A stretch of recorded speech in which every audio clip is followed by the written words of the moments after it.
So hi, welcome to AJ coaching. 2026లో మాకు bank exam రావాలి అనే వాళ్ళ కోసం ఈ వీడియో. బోత్ ఎవరైతే ఫస్ట్ టైమర్స్ ఉన్నారో, ఎవరైతే ఎక్స్పీరియన్స్ ఉన్నారో ఇద్దరికండి ఈ వీడియో. ఒక కంప్లీట్ రోడ్ మ్యాప్ అనమాట. సో ఎట్లా అప్రోచ్ అవ్వాలి ఎవ్రీథింగ్ ఈ వీడియోలో ఉంటుంది. Okay, let's go. So first వచ్చేసి క్లర్క్ క్లర్క్ ఆర్ సిఎస్ఏ అంటున్నారు. సో ఐబిపిఎస్ నోటిఫికేషన్లు ఏమి ఇచ్చిందంటే కస్టమర్ సర్వీస్ అసోసియేట్స్ అని ఇచ్చిండు, ఆర్ ఆఫీస్ అసిస్టెంట్. సో ఏదైనా అనుకోవచ్చు మీరు. క్లర్క్. ఓకే, ఎస్బీఐది ఇంకా డేట్ ఇవ్వలేదండి. సో ఇది ఎక్స్పెక్టెడ్. సో రీసెంట్గా గవర్నమెంట్ అనేది రీస్ట్రక్చరింగ్ చేసింది బ్యాంక్ ఎగ్జామ్స్ది. ఫస్ట్ ఎస్బీఐ కండక్ట్ చేస్తుంది. అంతకుముందు ఏంటిది ఆర్ఆర్బి కండక్ట్ చేసేటోళ్ళు. అప్పుడు ఏమైంది, సో ఆర్ఆర్బి క్రాక్ చేసినాక మళ్ళీ ఎస్బీఐ కొందరు క్రాక్ చేసేవాళ్ళు. సో నేషనలైజ్డ్ బ్యాంక్స్కి షిఫ్ట్ అయ్యేవాళ్ళు. సో అట్లా వేకెన్సీ పడుతుందని చెప్పి so first SBI, next IBPS, next RRB year first time conduct చేస్తారు. One of the best opportunity. Clerk 3 exams, PO 3 exams, total 6 exams, same syllabus.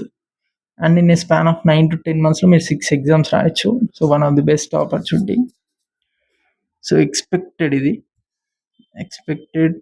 And ఇది వచ్చేసి exam date అంటే notification తర్వాత, notification అనేది 30 to 45 days ముందు వస్తుంది. So notification వచ్చిన 30 to 45 days తర్వాత ఎగ్జామ్ అనేది ఉంటుంది అన్నమాట. సో నోటిఫికేషన్ ఇచ్చినాక 30 to 45 days తర్వాత ఎగ్జామ్ ఉంటుంది.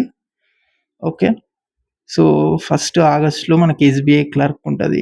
ఫస్ట్ క్లర్క్ చెప్తా, తర్వాత పిఓ చెప్తా. Next 10th and 11th October IBPS clerk ఉంటుంది. 6th, 12th, 13th RRB clerk ఉంటుంది. ఇవన్నీ ప్రిలిమ్స్ డేట్. ఓకే, ప్రిలిమ్స్ అయిపోయినాక 30 to 45, కొన్ని ఎగ్జామ్స్కి 60 days కూడా ఉంది. 30 to 60 days తర్వాత మెయిన్స్ ఎగ్జామ్ ఉంటుంది. సో ఇది వేరీ అవుతుంది. కొన్నిటికి 45, కొన్నిటికి 30, 60 అట్లా డేస్ ఉంటుంది ప్రిలిమ్స్కి మెయిన్స్కి మధ్యలో gap. Next PO, officer scale 1 అని కూడా అంటారు. ఓకే, సో నేమ్ అనేది డిఫరెన్స్ ఉంటుంది. ప్రొబేషనరీ ఆఫీసర్ పిఓ అంటే సేమ్ ఇది ఎక్స్పెక్టెడ్. ఇది ఐబిపిఎస్ క్యాలెండర్ జనవరిలో ఇచ్చారు కదా, దాన్ని ఉంటనమాట సేమ్. సో ఇదేమో ఎగ్జామ్ డేట్, ఇది వచ్చేసి నెంబర్ ఆఫ్ డేస్ లెఫ్ట్. కావాలంటే మీరు వీడియో ఫస్ట్కి వెళ్ళి స్క్రీన్ షాట్ తీసుకోవచ్చు. స్క్రీన్ షాట్ తీసుకొని ఒక ముందు పేజ్ చేసుకోండి. సో మీకు సబ్కాన్షియస్గా మైండ్ ట్రైన్ అవుతూ ఉంటుంది అనమాట. ఈ డేస్ని డైలీ పెన్సిల్తో రాసుకోండి. సో ఎరేజ్ చేసేసి డైలీ అప్డేట్ చేసుకుంటూ ఉండండి. So that a sense of motivation కానీ ఒక సెన్స్ ఆఫ్ ఫియర్ కూడా ఉండాలి మనకి. ఎగ్జామ్ దగ్గరకు వస్తుంటే పర్ఫామ్ చేయాలని చెప్పేసి లేజినెస్ రాదు అప్పుడు. ఓకే, సో ప్రిలిమ్స్ మెయిన్స్ చెప్పేసినాం. ఇప్పుడు ఇంపార్టెంట్ పాయింట్. ఓకే, నోటిఫికేషన్ వచ్చే ముందు మనం ఏమేం కంప్లీట్ చేసి రెడీగా ఉండాలి. సో నోటిఫికేషన్ కన్నా ముందు ఒక 6-7 పాయింట్స్ ఉన్నాయి. సో అది మీరు కంప్లీట్ చేసి రెడీగా ఉంటే మీరు ఎగ్జామ్ క్రాక్ చేసేయచ్చు. First and most important thing, complete concept with 1 or 2 resources. So first and foremost మీరు వినాల్సింది కాన్సెప్ట్. టిప్స్ ట్రిక్స్ అని నేను చెప్తున్నాను. There is a difference between tips and tricks and concept. So concept, core concept అన్ని సబ్జెక్ట్స్ది, English, reasoning, quant, general awareness ఎట్లా అది concept కిందకి రాదు. మొత్తం మీరు ఒక నోట్స్ ప్రిపేర్ చేసుకొని రెడీ ఉండాలి. మీరు రిసోర్స్ని వెరిఫై చేయాలనుకోండి, ఒకసారి క్లాస్ని ప్రీవియస్ ఇయర్ క్వశ్చన్స్ చూడండి. చెయ్యకండి, చేయలేం మనము.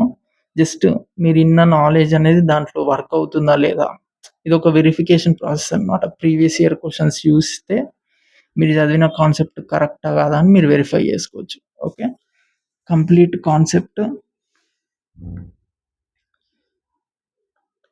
Complete 8-month current affairs.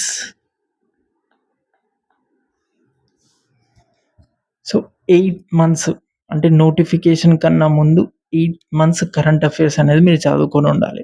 So current affairs is a daily process గుర్తుపెట్టుకోండి. బట్ నోటిఫికేషన్ వచ్చే ముందు మీరు 8 మంత్స్ కంప్లీట్ చేసి ఉండాలి. ఎందుకంటే నోటిఫికేషన్ తర్వాత మీరు మార్క్స్ ఇస్తా ఉండాలి. కరెంట్ అఫైర్స్‌ది ఎగ్జామ్స్ ఉంటాయి. సపోజ్ మీరు అడ్డానో, టెక్స్ట్ బుక్ ఏదైనా తీసుకోండి. పీడబ్ల్యూఓ, బ్యాంకర్స్ అడ్డా అవన్నీ ఉంటాయి కదా! సో అందులో ఎట్లుంటదంటే మంత్లీ వైస్ టెస్ట్ ఉంటది కరెంట్ అఫైర్స్. అది అటెంప్ట్ చేయాలి మీరు ఆ 1 మంత్. నోటిఫికేషన్ వచ్చినంక మీరు చదవద్దు ఇంగ. అప్పటి వరకు కరెంట్ అఫైర్స్ ఏది చదివిర్రో దాన్ని వెరిఫై చేసుకుంటూ వెళ్ళిపోవాలన్నమాట. Okay. Next every topic 200+ questions. అవును. 200 క్వెషన్స్ లిటరల్లీ నేనేమిది ఓవర్‌గా చెప్పట్లేను. కంపల్సరీ మీరు 200 క్వెషన్స్ చేసి ఉండాలి. 200 is the minimum. And seating arrangement puzzles అయితే 200 సెట్స్. కొన్ని క్వెషన్స్ అనేది ఏంది పారా ఇచ్చి కింద 5 క్వెషన్స్ ఇస్తారు. 5 కింద కౌంట్ చేద్దాం ఒక సెట్. 200 సెట్స్ చేయాలి మీరు. ఎందుకంటే మీరు బ్యాంక్ ఎగ్జామ్ క్రాక్ చేయాలంటే మీరు సబ్‌కాన్షియస్‌గా ప్రాబ్లమ్‌ని సాల్వ్ చేయాలి. స్పీడ్ అండ్ అక్యురసీ మీరు పెంచుకోవాలి అంటే సబ్‌కాన్షియస్‌గా సాల్వ్ చేసేంత స్పీడ్ రావాలి మీకు. సో అందుకని చెప్పి every topic 200+ questions. Last 5 years.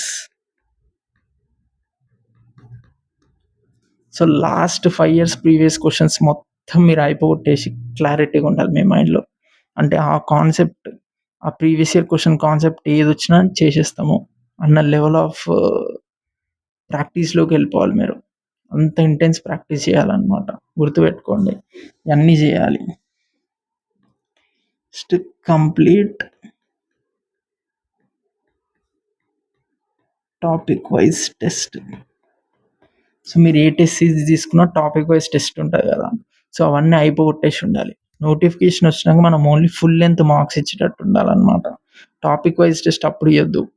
ఆ నోటిఫికేషన్ వచ్చే ముందే మీరు అయిపోగొట్టేసేయాలి. ఇంకా ఎగ్జామ్‌కి 100 డేస్ ఉంది. మినిమమ్ 100 డేస్ ఉంది కదా! నేను చూపించిన కదా! సో మినిమమ్ ఎంత? 100 డేస్ ఉంది. సో 100 ఇది 166, 200. సో ఇంకా టైం ఉంది. సో చేయొచ్చు. Okay. So complete topic wise test చేసేయండి. And complete 10 full length marks. Full length marks ఉంటాయి కదా!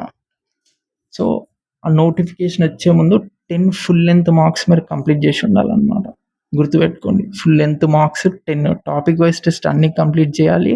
ఫుల్ లెంగ్త్ మార్క్స్ అనేవి 10 కంప్లీట్ చేయాలన్నమాట. సో ఇయన్నీ మీరు నోటిఫికేషన్ ముందు చేయాలి. గుర్తుపెట్టుకోండి. నోటిఫికేషన్ వచ్చినంక మన ఓన్లీ డ్యూటీ ఏంటిది? ఓన్లీ ప్రాక్టీస్ చేయడం. మార్క్స్ ఇయ్యడం, మార్క్స్‌లో మిస్టేక్స్ చేయడం. ఫస్ట్ మిస్టేక్స్ అయితాయి.